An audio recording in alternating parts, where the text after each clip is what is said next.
तर थोडंसं रिवाइज करूया आपण. करंट इलेक्ट्रिसिटी या चॅप्टर बद्दल बोलत होतो, ज्याच्यामध्ये आपण resistance, current, voltage, potential difference ह्या गोष्टींबद्दल बोलत आहे. इलेक्ट्रॉनचा फ्लो, राईट. आठवतंय आपण काही सर्किट्स, काही सिम्बॉल्स. जर एखादं इलेक्ट्रॉनिक सर्किट असेल तर त्याच्यामध्ये इलेक्ट्रिक सर्किटमध्ये काय काय सिम्बॉल्स आहेत ते बघितले होते.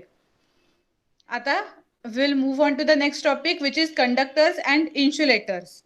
We have learned about the resistance to an electric current. We can divide substances into conductors and insulators, that is bad conductors. Insulators are also known as bad conductors. Right? हे झालंय आपलं की इथपासूनच सुरू करायचं आहे ना.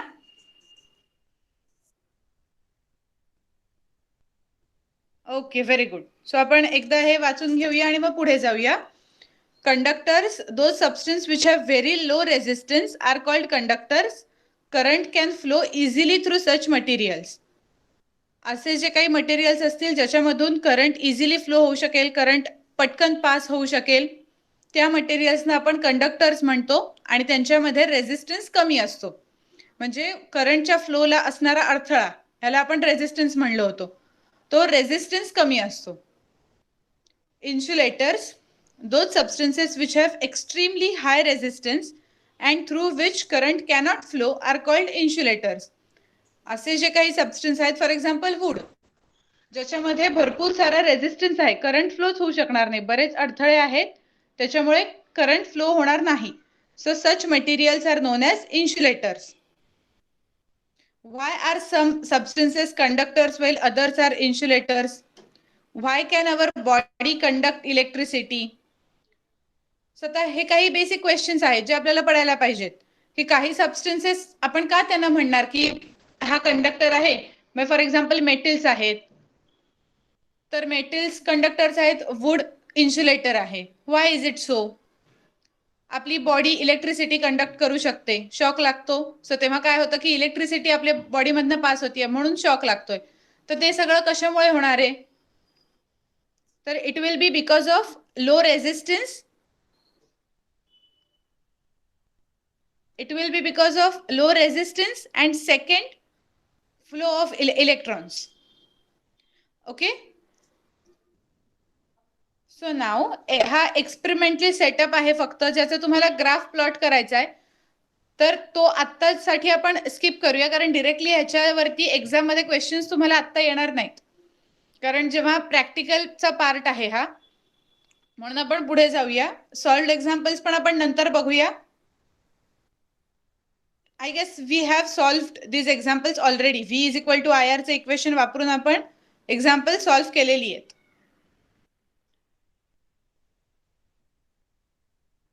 So next, system of resistors and effective resistance. A resistor is a two-ended component having a given amount of resistance between its two ends. Okay, resistor म्हणजे काय आहे की टू एंडेड कंपोनेंट म्हणजे थोडक्यात क्लोज्ड सिस्टीम. जशी आपण बरणी म्हणू, ती काय असते, बरणी दोन एंडेड असते, त्याला दोन्ही साईडनी एंड असतो. एका साईडनी काहीतरी ओपन बाजू ज्याला राहत नाही, अशा गोष्टीला टू एंडेड सिस्टीम. तर टू एंडेड कंपोनेंट आहे having a given amount of resistance, ज्याच्यामध्ये एक पर्टिक्युलर अमाऊंट आहे. आपण मागे जेव्हा प्रॉब्लेम सॉल्व्ह केले, न्यूमेरिकल सॉल्व्ह केली, त्याच्यामध्ये आपण रेझिस्टन्सची काहीतरी व्हॅल्यू कॅल्क्युलेट केली होती, राईट. सो ती रेझिस्टन्सची व्हॅल्यू अशी एखादी पर्टिक्युलर व्हॅल्यू दोन एंड्सच्या मध्ये असेल, in that particular material called resistor. In several electrical devices, a number of resistors are connected together in different ways. Ohm's law is applicable to all such connected resistors. Electrical devices जी कुठली आपल्या घरी आहेत, fan, light, कुठले छोट्यातलं छोटं जरी electric gadget घेतलं तरी त्याच्यामध्ये अशा प्रकारचे रेझिस्टर्स यूज केलेले असतात. आपण जी आधीच्या मागच्या लेक्चरमध्ये डायग्राम बघितली होती, इलेक्ट्रिकल सर्किट बघितलं होतं, त्यातले मेन कंपोनेंट्स काय होते, तर एक व्होल्टमीटर होता, which is for generating voltage और पोटेन्शियल डिफरन्स. त्याच्यानंतर ॲमीटर होता which is for measurement of current that will pass, आणि रेझिस्टर्स असतात, रेझिस्टन्स होता तिथे मार्क केलेला, राईट. सो हे बेसिक कंपोनेंट्स आहेत इलेक्ट्रिकल सर्किटचे. तर ते आपण इलेक्ट्रिकल सर्किटमध्ये अशा प्रकारे एका पर्टिक्युलर व्हॅल्यूचा रेझिस्टन्स कसा ऍड करू, तर it will be with the help of resistors.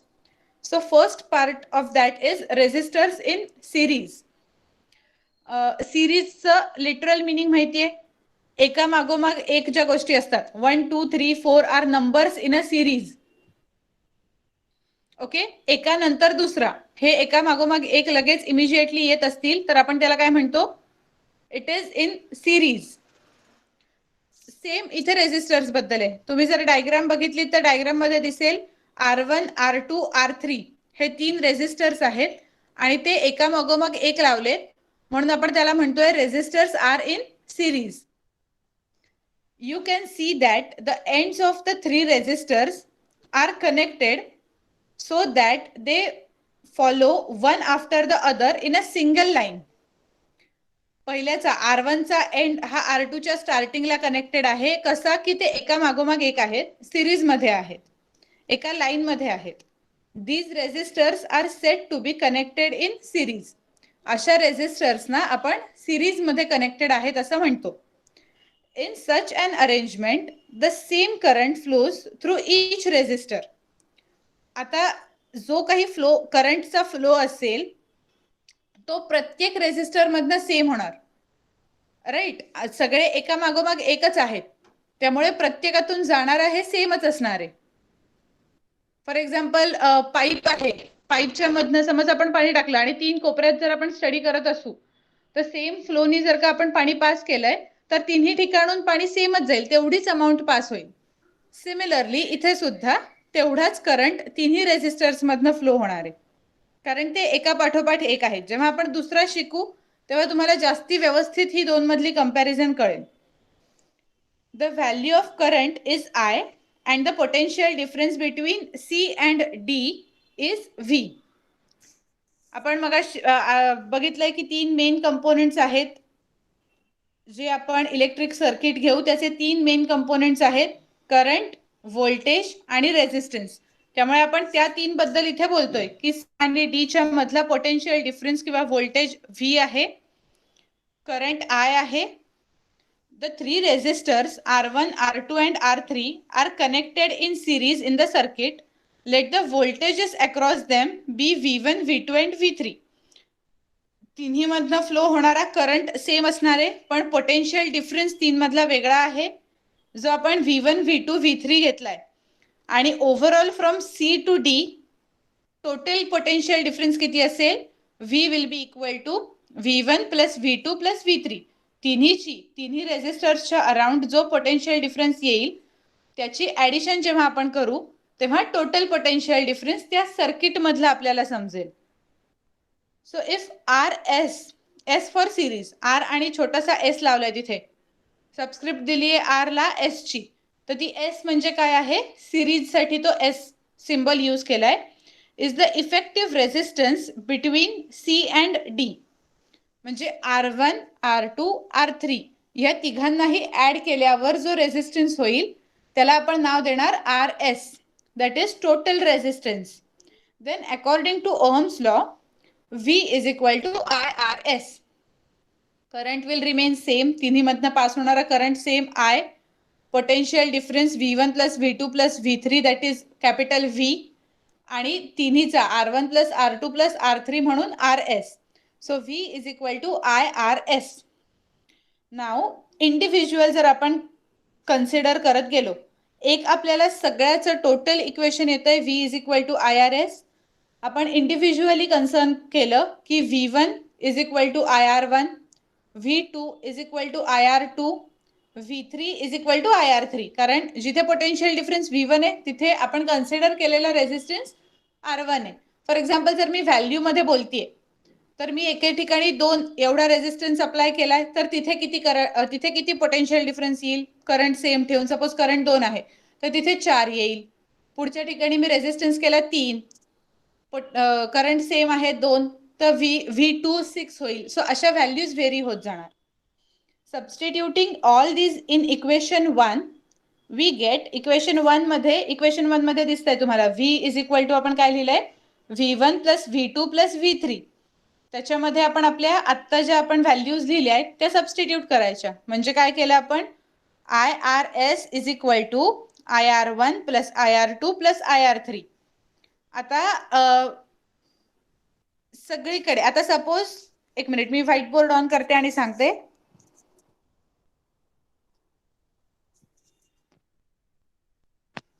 Yes. So लिहिलेलं कसं आहे इथे IRS is equal to IR1 plus IR2 plus IR3.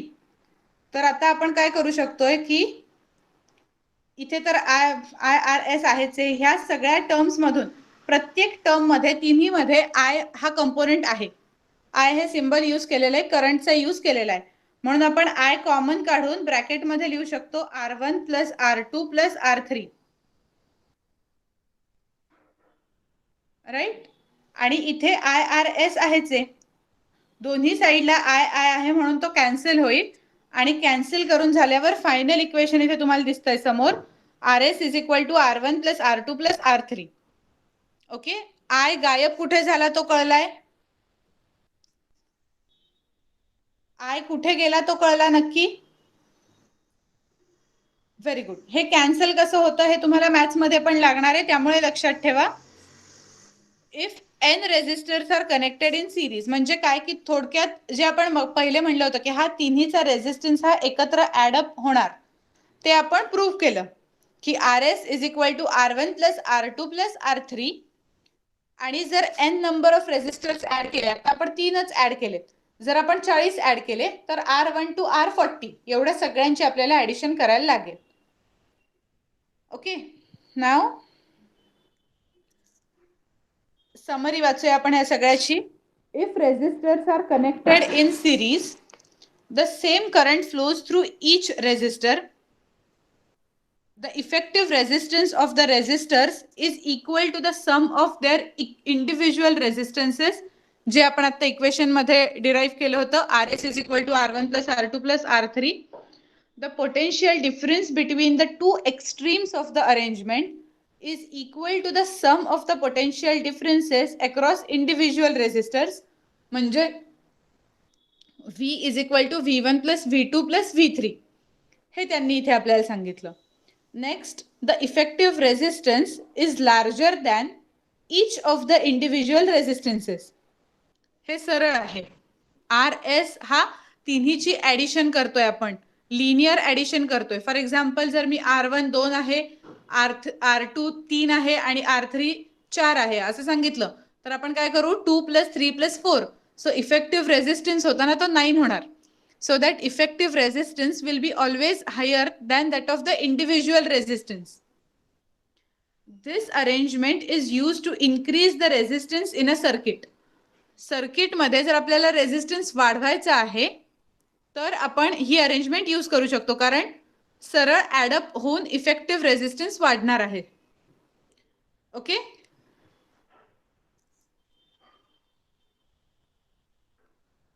Now Ajay do you know वाला आहे तो पार्ट आपण थोडासा वाचून घेऊया.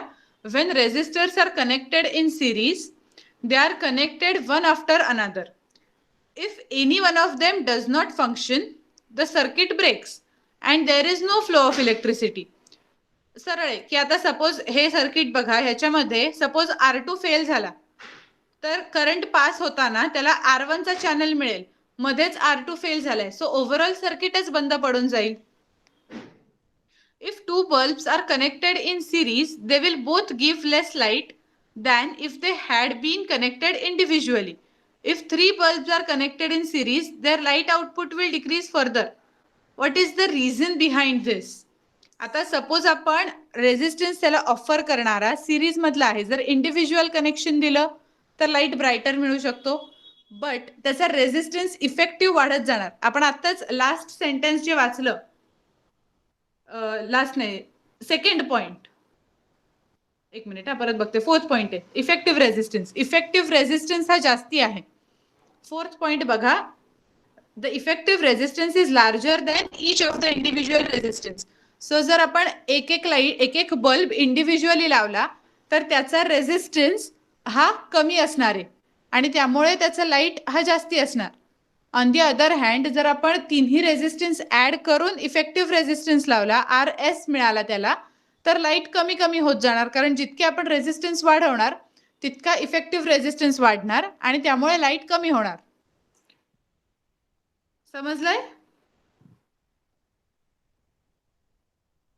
Okay. So now solved examples for resistors in series. आता आपण आतापर्यंत मी सगळे एक्झाम्पल्स घेत होते, बट आपला सिलेबस थोडासा मागे राहिल्यासारखं होईल, तर एक एक्झाम्पल मी घेईन, उरलेली तुम्ही सॉल्व्ह करून बघा. जर त्यात डाऊट्स असतील तर मी नेक्स्ट लेक्चरला क्लिअर करेन. Okay, so we will solve only first example for now. 3 resistors having resistances of 15 ohm, 3 ohm and 4 ohm are connected in series. What is the effective resistance in the circuit? So जर 3 resistors series मध्ये आहेत तर we have to simply add individual resistances like 15 plus 3 plus 4 and we will get the final answer 22 ohm, which is effective resistance. Okay, so now the resistance of some conductors becomes nearly zero if their temperature is decreased up to a certain value close to 0 Kelvin. Such conductors are called superconductors. Some conductors do not obey Ohm's law. Such conductors are called non-ohmic conductors. He extra information आहे. काही कंडक्टर्सना super conductors म्हणतात ज्यांच्यामध्ये अजिबातच resistance नसेल आणि it is temperature dependent phenomena. आणि काही conductors असे असतात की जे ओहम्स लॉ ओबे नाही करत, पाळत नाहीत. जसं आपण इंग्लिशमध्ये शिकतो, बायोलॉजीमध्ये शिकतो की प्रत्येक गोष्टीला एक्सेप्शन असतं. सो हा युनिव्हर्सचा नियम आहे की काही गोष्टींना काही एक्सेप्शन्स असतात. सगळंच एका रूल प्रमाणे चालत नाही. त्याप्रमाणे काही कंडक्टर्स असे असतात which do not follow Ohm's law. Resistance in parallel. आतापर्यंत आपण सिरीज मधले एका मागोमाग एक रेझिस्टन्स असं बघितलं. Now we have to study resistors in parallel. Parallel म्हणजे काय?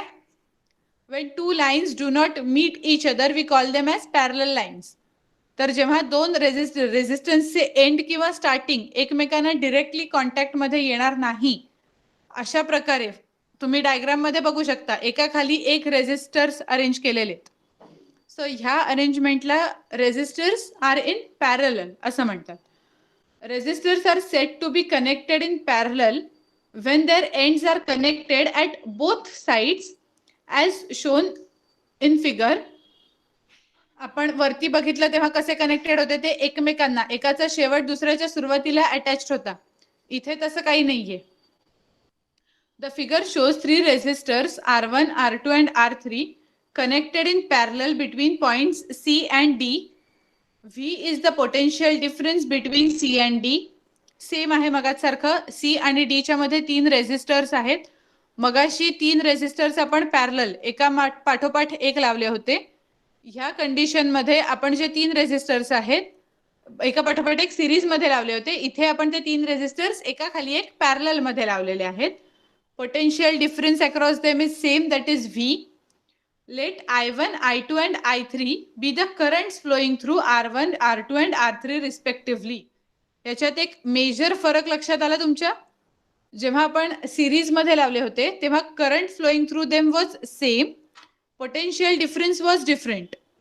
In this case potential difference V is same, current flowing through them is different. Then the total current flowing through the circuit is I is equal to I1 plus I2 plus I3. This is first equation. आपण जेव्हा सिरीजचं consider केलं होतं तेव्हा आपण potential difference very केला होता. ह्या केसमध्ये आपला करंट व्हेरी होतोय, potential difference is same.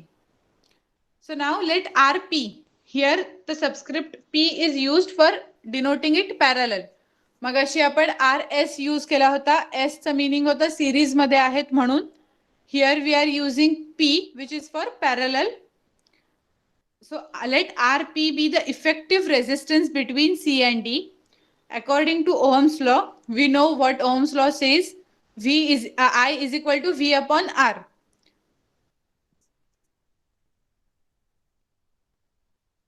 V is equal to IR. Therefore, I is equal to V upon R. Right?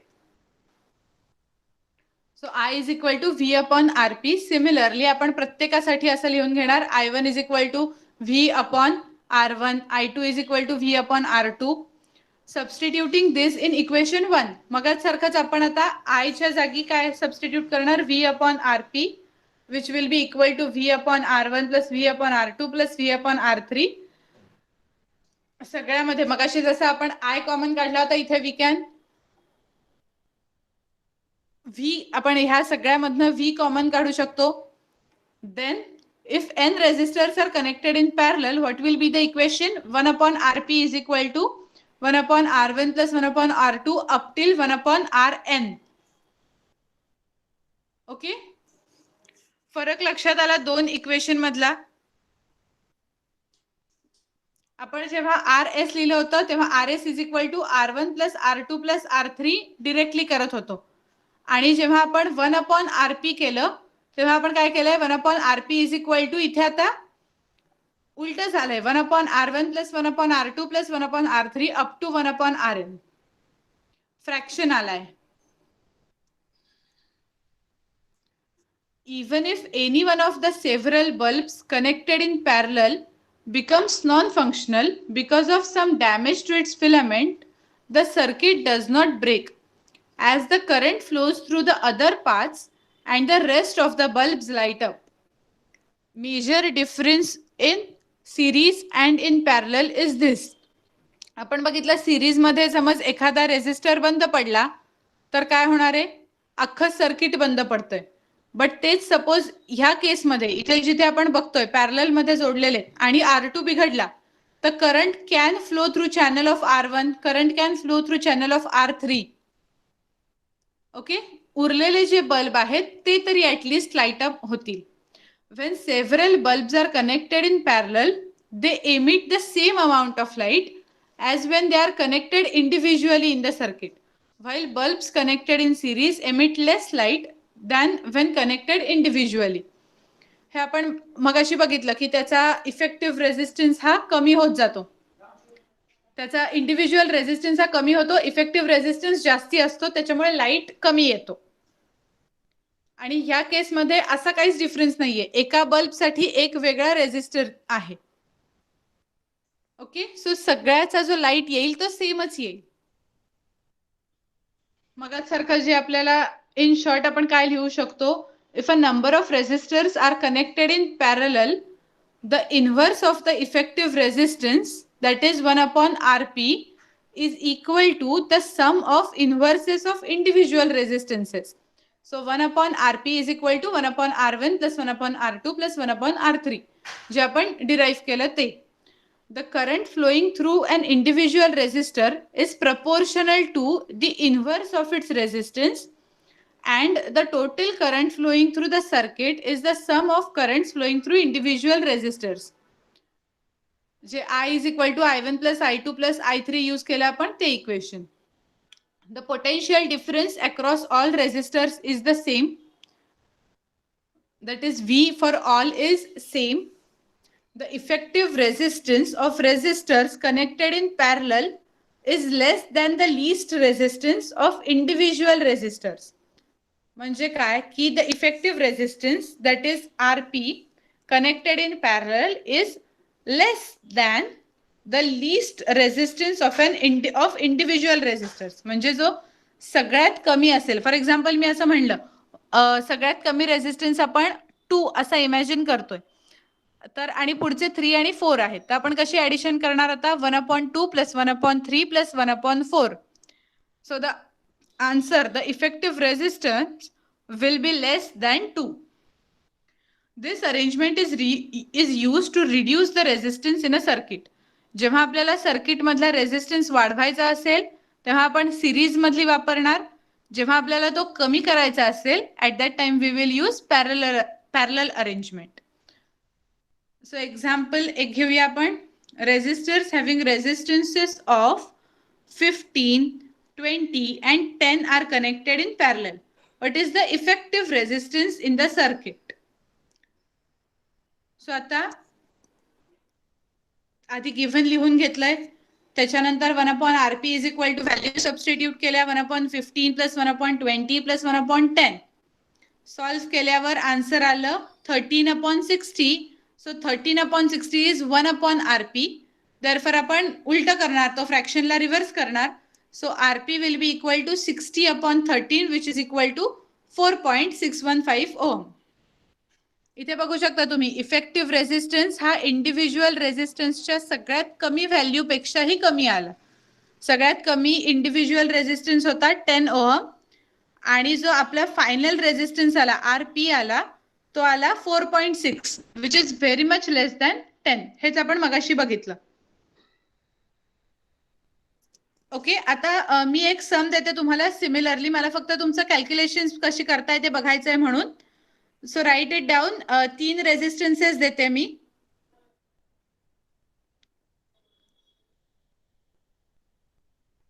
So ते लिहा आणि त्याच्यावर बेस्ड कॅल्क्युलेशन करून मला आन्सर काय येतोय ते सांगा. ओके, सो 3 रेझिस्टन्सेस असे लिहा, 25, 30 आणि 15. 25, 30 and 15. 15, 15.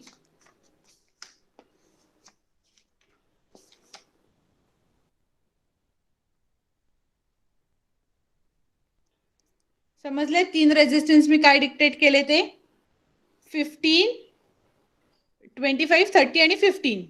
So you have to calculate resistance, total resistance by using these 3.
Complete solve नाही केलं अगदी तरी शेवटपर्यंत नाही झालं तरी चालेल. कॅल्क्युलेटर यूज करत असाल तर सोपच जाईल तुम्हाला, काही प्रॉब्लेम नाहीये.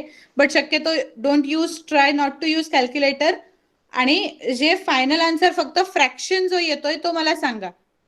फ्रॅक्शन 1/RP काय येतोय तो सांगा आणि मग त्याच्यावरनं आपण ठरवू की RP किती येणार ते.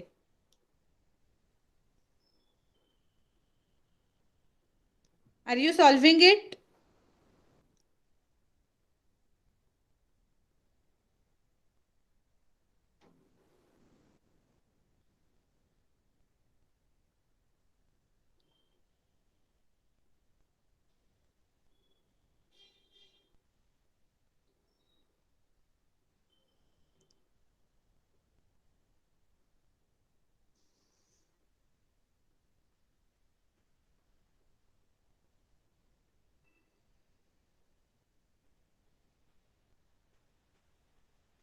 Are you solving the question? कोणीतरी टाका येस, नो, एनिथिंग.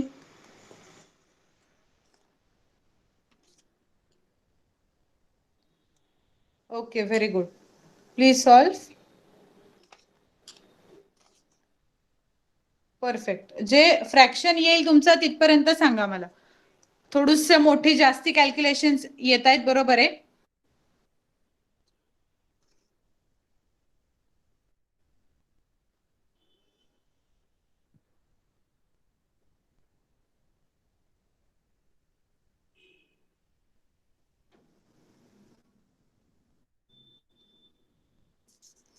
किती आला answer?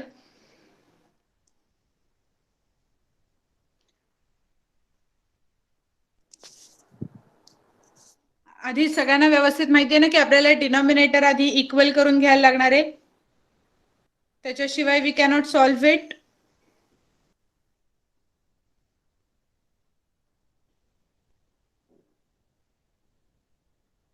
So I will give you 2 more minutes. 7:32 ला ऍटलिस्ट जिथपर्यंत तुमचं आन्सर आलं असेल तिथपर्यंत चॅटबॉक्स मध्ये सांगा,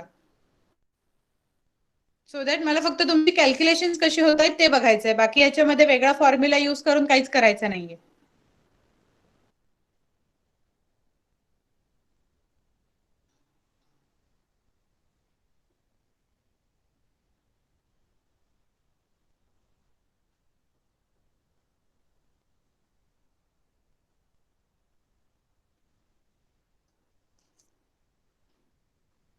फुल पॉइंट पर्यंत आन्सर नाही काढलं तरी चालेल. Just write till you get the fraction. Fraction reduce नाही केलात आता तरी चालेल, ऍटलिस्ट काय फ्रॅक्शनची व्हॅल्यू येते तिथपर्यंत टाका.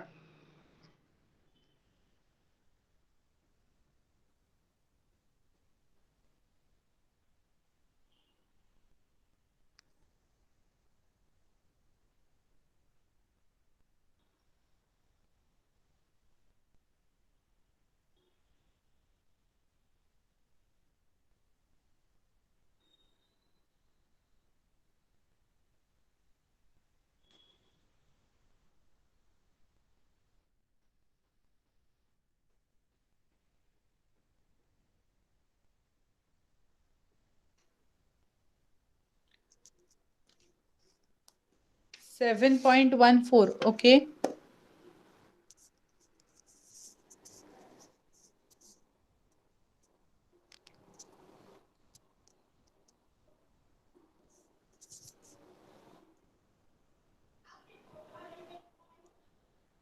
अजून मैत्रेयाचं आलंय, अजून बाकी कोणाचं? म्हणजे मग मी सांगते करेक्ट काय आहे, रॉंग काय आहे.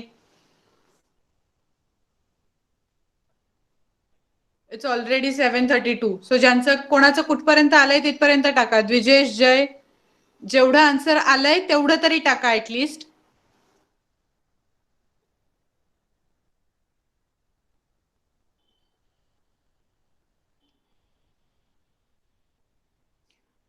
ओके, ठीक आहे. Maitreya, your answer is correct. Very good, perfect. द्विजेशला पण आलं 7.14. जयला पण आलंय. ओके, बाकीचे जे आहेत त्यांचं काय आहे? आपण कसं सॉल्व्ह केलंय कळलंय सगळ्यांना? नाही, ज्यांचा आन्सर आले त्यांना नाही. बाकीचे जे काहीच रिस्पॉन्स करत नाहीयेत, please write something in chat box. If you have not understood we will have to do it. Very good. अजून एकाचं आलं. ओके, सो आय अज्युम की सगळ्यांना कळलेलं आहे काय करायचंय. बेसिक इज आपल्याला डिनॉमिनेटर सेम करून घ्यायचं आहे. डिनॉमिनेटर सेम झाल्यानंतर ज्या व्हॅल्यूज येतील त्या ऍड करायच्या आणि त्याच्यानंतर जो काही फ्रॅक्शन येईल तो उलटा करायचा, कारण आपल्याला टोटल रेझिस्टन्स काढायचा आहे पॅरलल मधला. सो आपल्याला जी व्हॅल्यू पहिल्यांदा मिळेल दॅट विल बी 1/RP.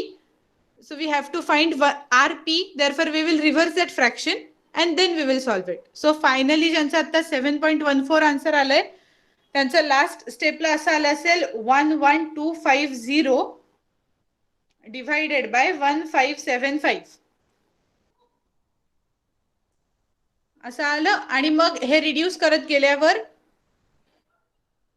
150/21 ते फायनली डिवाइड केल्यावर 7.14 आन्सर येणार.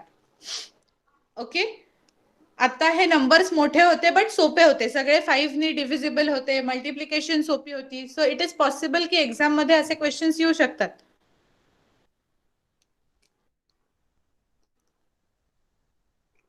Okay, very good. So now we will move on to the next topic.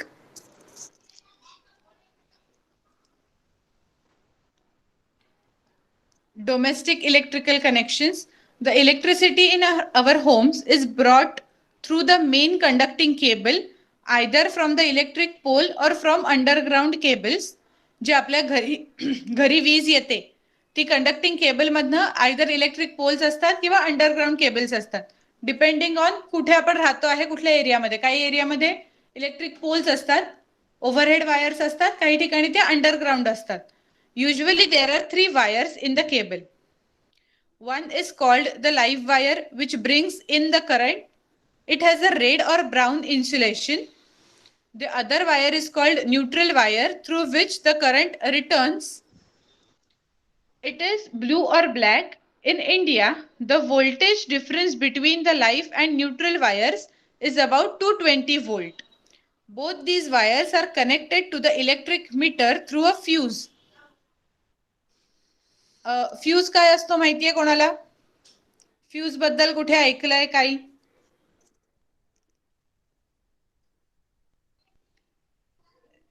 जेव्हा इलेक्ट्रिक लोड जास्ती होतं तेव्हा किंवा काही बिघाड झाला तर पहिल्यांदा फ्यूज उडतो. Why is it connected? Fuse का लावलेला असतो? Can someone write it in the chat box or who knows the answer? Mic on करू शकता. It is near the meter box. Okay, meter बॉक्सच्या जवळ असतो, बट घरी सुद्धा असतो. घरी सुद्धा फ्यूज असतो. Not to damage the circuit. Okay, अजून बरोबर आहे हे सुद्धा answer. Mean not to damage the instrument.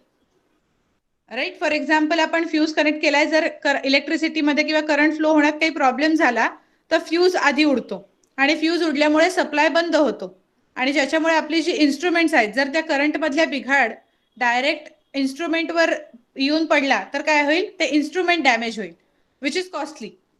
For example fridge आहे, तर फ्रीज आपला महागातला आहे, टीव्ही महागातला आहे, फ्यूज किती कमी किमतीचा आहे. राईट. ॲबनॉर्मल कंडिशन अवॉइड नाही होत त्याच्यामुळे. ॲबनॉर्मल कंडिशनमुळे झालेले जे होणारे जे परिणाम असतील ते थांबवता येतात. ओके, करंट फ्लो मध्ये जर काही बिघाड झाला किंवा काही प्रॉब्लेम आला, ॲबनॉर्मल कंडिशन क्रिएट झाली, तर त्याच्यामुळे जे आपल्या घरातल्या इन्स्ट्रुमेंटला डॅमेज होईल ते थांबवण्याचं काम फ्यूजमुळे होतं. ओके, तुम्ही टीव्ही सिरियल्स बघत असाल तर त्यामध्ये बऱ्याचदा दाखवलं जातं की घरातला फ्यूज उडतो. त्याच्यामधनं बऱ्याच वेळेला आपण फ्यूज ऐकलेलं असतं. So now through a main switch, they are connected to all the conducting wires inside the home so as to provide electricity to every room. अशा प्रकारे त्या प्रत्येक रूम मध्ये काही वायर्स थ्रू इलेक्ट्रिसिटी प्रोव्हाइड केलेली असते. In each separate circuit, various electrical appliances are connected between the live and neutral wires. प्रत्येक वेगवेगळ्या सर्किट वरती डिपेंडेंट वेगवेगळी इन्स्ट्रुमेंट्स असणार आहेत. सो जे मगाचं आन्सर होतं आपलं ते की कंडक्टिंग सर्किटला डॅमेज होऊ द्यायचं नाही आणि त्याच्यामुळे मेन इन्स्ट्रुमेंटला डॅमेज होऊ द्यायचं नाही. The different appliances are connected in parallel and the potential difference across every appliance is the same. The third wire is called the earth wire and is of yellow or green color. This is connected to a metal plate buried deep underground near the house and is for safety purposes. Okay, so ह्या 3 wires आहेत. हे colour code general knowledge साठी we have to remember की red live wire असते which is dangerous because current is flowing through it. Yellow wire neutral असते, current to return the current. And third is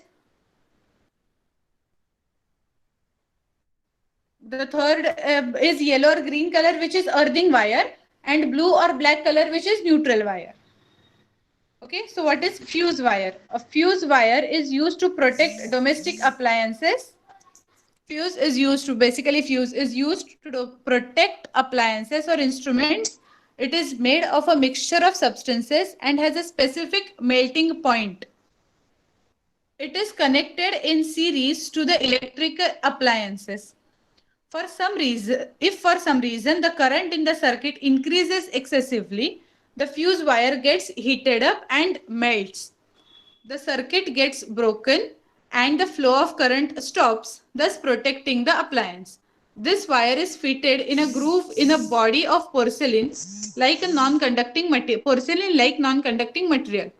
For domestic use, fuse wires with upper limits of 1A, 2A to 10A are used.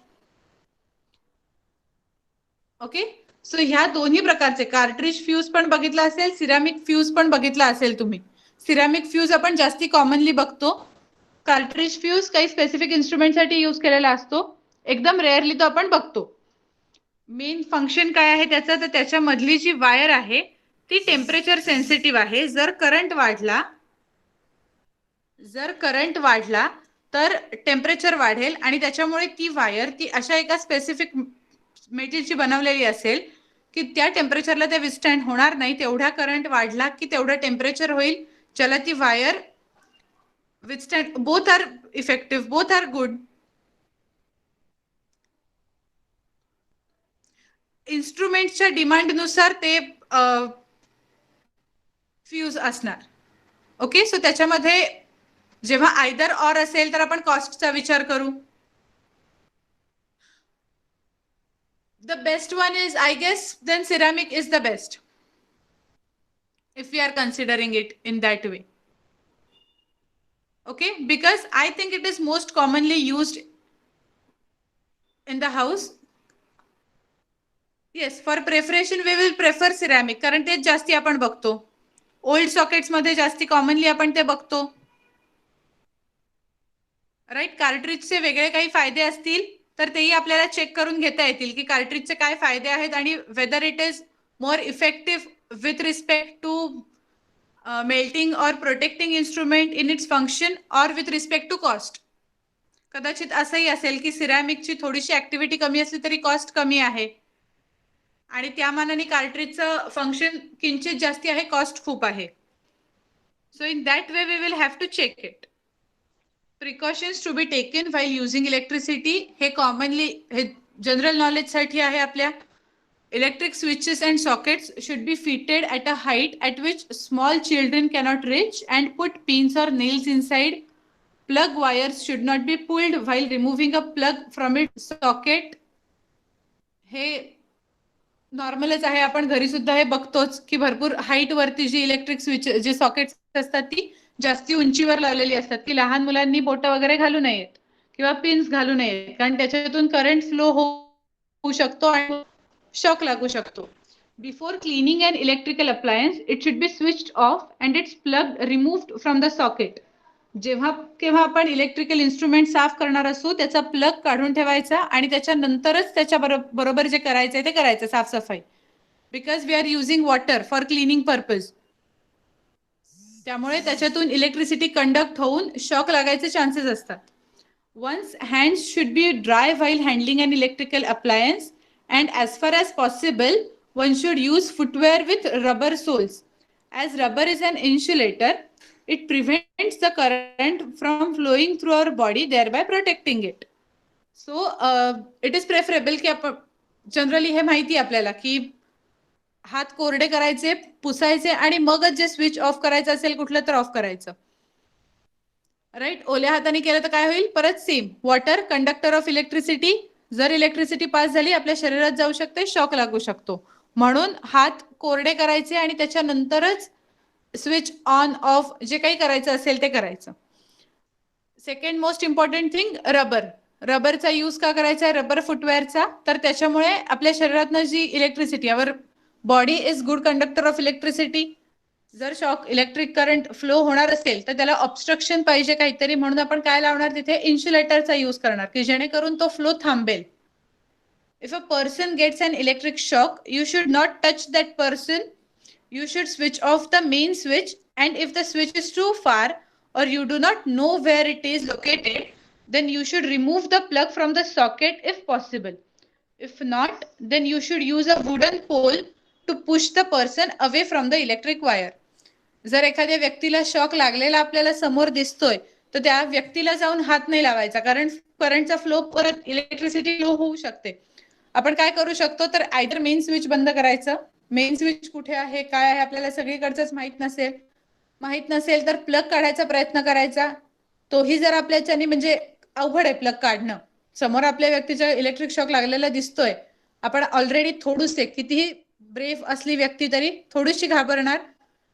म्हणून ते plug वगैरे काढायला जाण्यापेक्षा it is better की अजून एकतर main switch बंद करायचं जे लांब असेल थोडंसं, आणि दुसरं वुडन काहीतरी इन्स्ट्रुमेंटनी त्या माणसाला ढकलायचा प्रयत्न करायचा. ओके. सो नाऊ इथे आपला आता करंट इलेक्ट्रिसिटीचा चॅप्टर संपलेला आहे. तुम्ही पण एकदा आता ह्याची रिव्हिजन करा घरी. If you have any doubts you can ask me in the next lecture. जर ह्याच्या रिलेटेड काही डाऊट्स असतील तर. Now we will start with the next chapter immediately. Okay, आपण पुढच्या चॅप्टरला जितका होईल तितका पुढे घेऊन जाऊयात.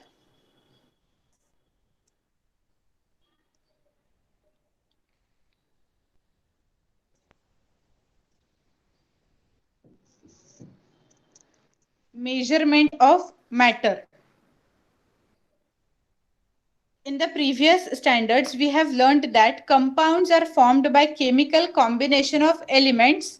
We have also learned that an important principle of Dalton's atomic theory is that molecules of a compound are formed by joining atoms of different elements. Right. आता यातलं प्रत्येक गोष्ट माहिती आहे तुम्हाला असं मी अज्युम करते, कारण हे आधी आपण शिकलेलो आहोत. ॲटम म्हणजे काय असतं, एलिमेंट म्हणजे काय आहे, मॉलिक्यूल काय आहे आणि फायनली कंपाऊंड काय आहे.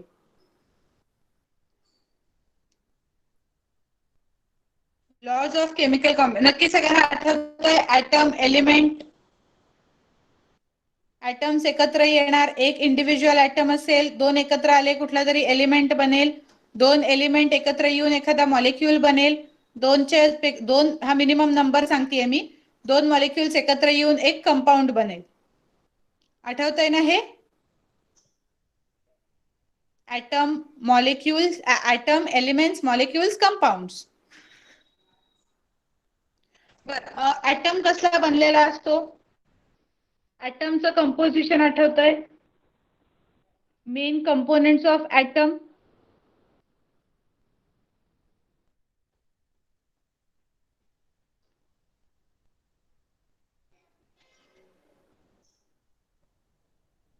ॲटम मध्ये काय काय असतं आपण हे पुढचं बघितलं की atom, element, molecule, compound. But atom मध्ये काय असतं? ॲटम कसला बनलेला असतो?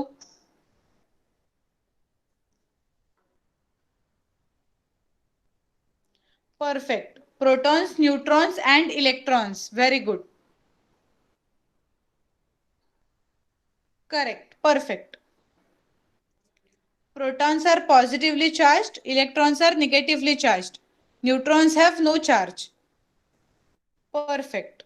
So असं हे ॲटमचं बनलेलं आहे. Now we will start with actual chapter. Laws of chemical combination. The composition of a substance changes during a chemical change. एखाद्या गोष्टीचं जेव्हा केमिकल चेंज होईल तेव्हा त्याचं काय होतं, त्याचं कंपोजिशन चेंज होतं. त्याच्यामध्ये जे काही त्या सबस्टन्स मधले घटक आहेत ते बदलतात आणि म्हणून त्याच्यामध्ये काहीतरी केमिकल चेंज दिसून येतो. द फंडामेंटल एक्सपेरिमेंट्स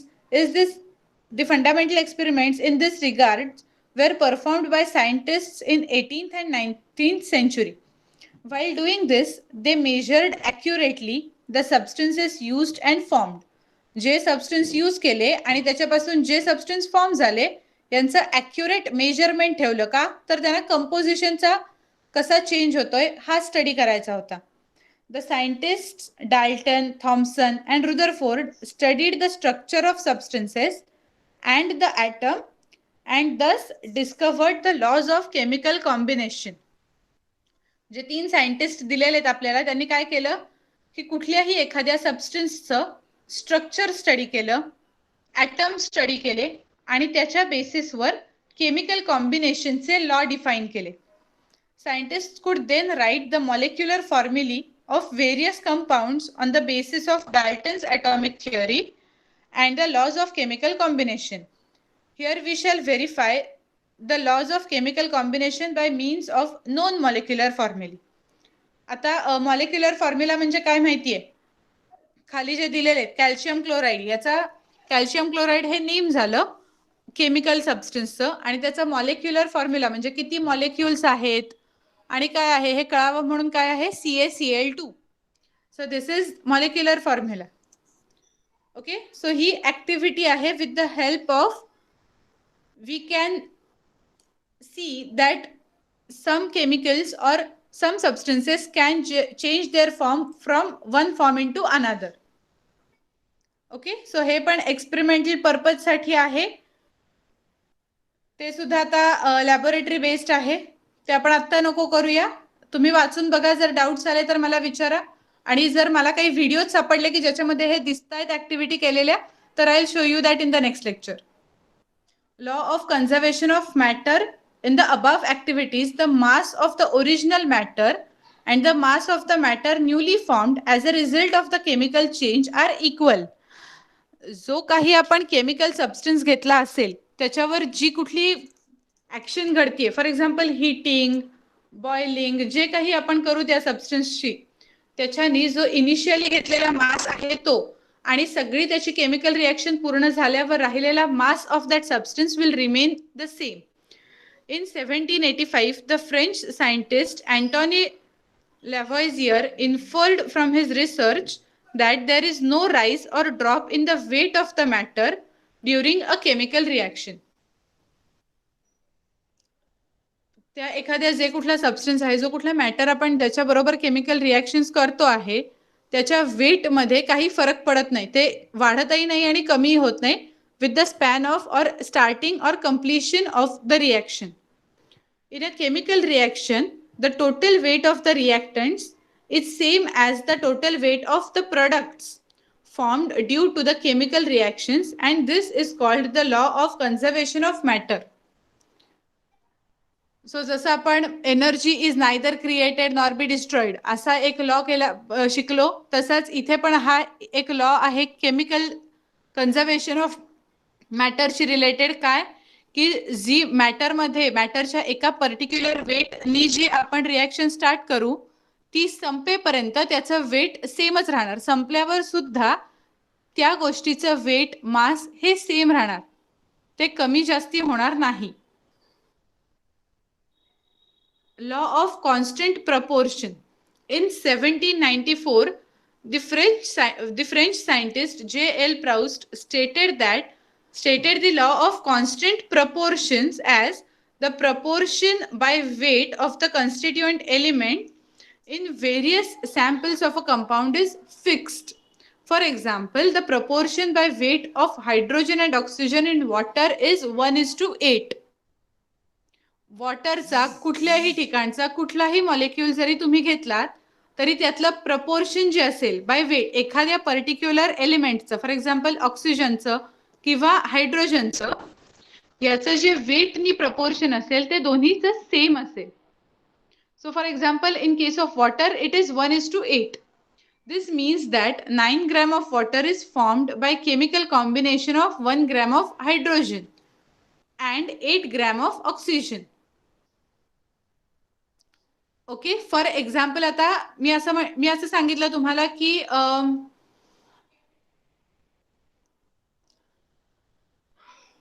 आपल्याला 18 ग्रॅम ऑफ वॉटर असं फॉर्म करायचंय, तर त्याच्यामध्ये काय कॉम्बिनेशन येईल, काय प्रपोर्शन येईल, मला सांगू शकाल जरा कॅल्क्युलेट करून? 18 ग्रॅम ऑफ वॉटर असं वेट बाय प्रपोर्शन साठी आपण ग्रॅम हे युनिट यूज करतोय. वॉटर लिटर मध्ये असतं, but we are using it for considering it as a matter and for the proportion of elements in it. मी सांगतेय की 18 ग्रॅम ऑफ वॉटर मला कन्सिडर करायचंय, तर किती प्रपोर्शन ऑफ हायड्रोजन अँड किती proportion of water will be there, किती proportion of oxygen will be there in case of 18 gram of water. Correct. 2 hydrogen, 16 oxygen. Perfect. Similarly, the proportion by weight of carbon and oxygen in carbon dioxide is 3:8. प्रत्येक गोष्टीचं हे proportion fixed आहे. So तसं carbon dioxide मध्ये ते आहे 3:8. For example in 44 gram of carbon dioxide there will be 12 gram of carbon and 32 gram of oxygen. So that the proportion by weight of carbon and oxygen is 3:8. Proportion म्हणजे काय असतो? Ratio असतो. एक ratio 1:2 is equal to 2:4 असतो. जो reduce करून आपण calculate करतो that is known as ratio or that is a proportion.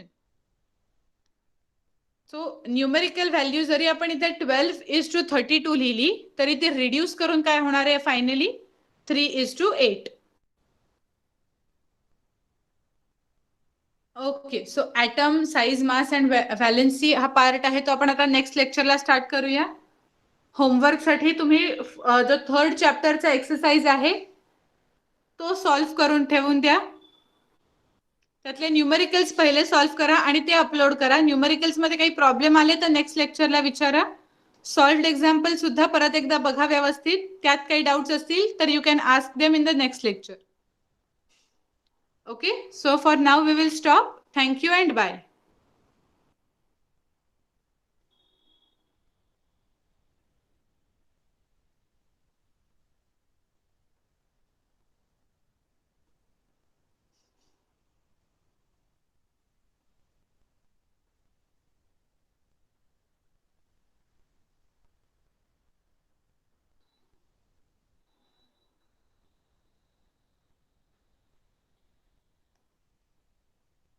You can leave the meeting now.